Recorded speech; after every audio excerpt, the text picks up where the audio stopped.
Hello. So today I'm going to be taking some splits from some comfrey plants. I've got a fair bit of comfrey on the small holding, but it's mainly the other side of the holding by the gateway in, all up that side, and a few bits dotted around the back of the woodland. So I want to expand the amount of comfrey that I've got on the small holding for a couple of reasons, really. I cut a lot of it and I put it into my compost. It's really good for sort of activating compost, putting goodness and minerals into the compost. It's very good for that. But also I've heard that chickens love it, and it makes a good additive to feed to your chickens. So with the price of corn and layers pellets in my area now, you're looking at about £12 a bag. I want to try this year to grow as much extra feed for my chickens as I can. So I'm growing extra spinach and chard and various other things, sweet corn and stuff that I know the chickens like to eat.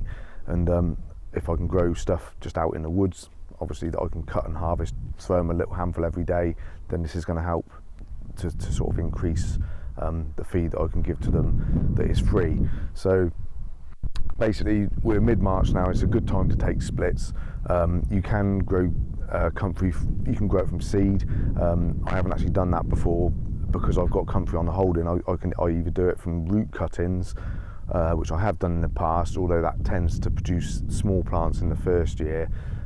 What I found seems to work a bit quicker and should give you a big, quite healthy plant in the first year, is to just do splits like you would do with any sort of herbaceous perennial, really.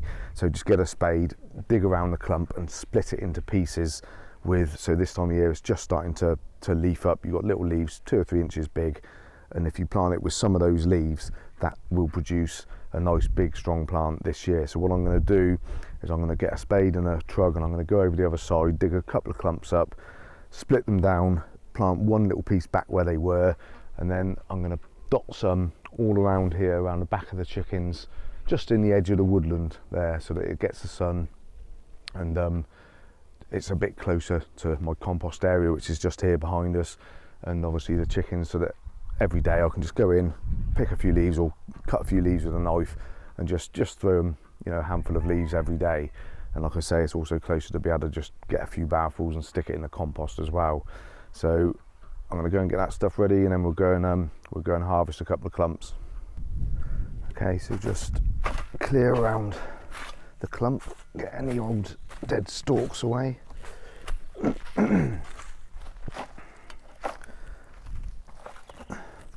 And then just get your spade in nice and tight.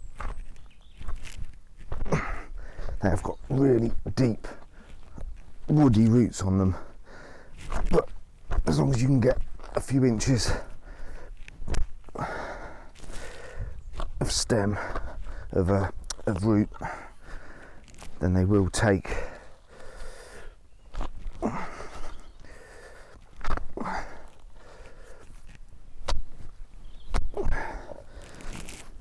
So that is pretty much free now. Now what you can do is literally just, like you would have, like I say, with a perennial in your herbaceous border, just split it. Probably split this about 3 each side.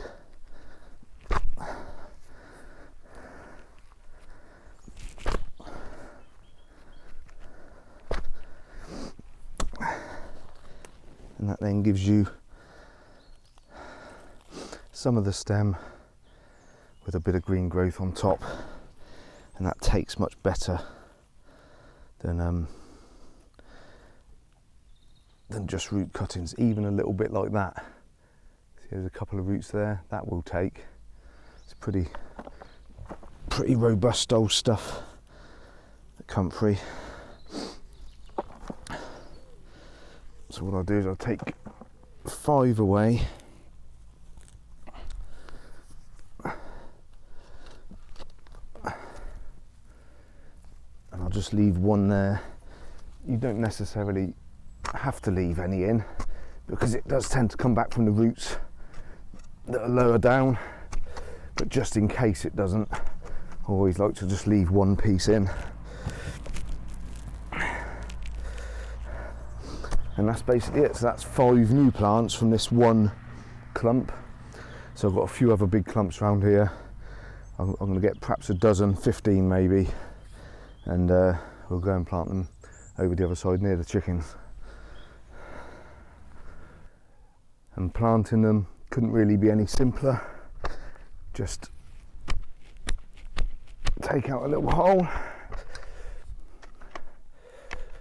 and just plonk one in. Plonk it in, backfill around it,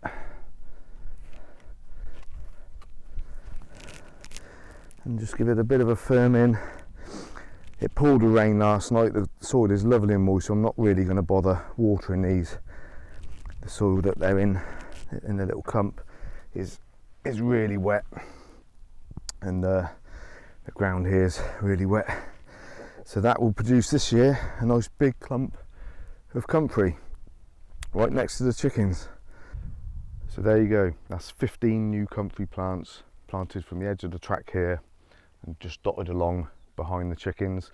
Over the next few days I'll probably do perhaps 15 a day, maybe end up with about 50 new plants here. I am being careful that when I dig them, I'm only digging them out of an area where there's no nettles. Part of the area where I grow my comfrey, there is a lot of nettles in with it, and I don't want to encourage any nettles up here, so I'm only taking it from the areas where I know there's no nettles. Now obviously some people might think that comfrey is invasive, and you can buy, if you're worried about it, you can buy seeds, and I think you can probably buy little plants of a type called Bocking 14, I think it's called, or Russian comfrey. I'm not 100%, but if you Google it I'm sure you'll find it.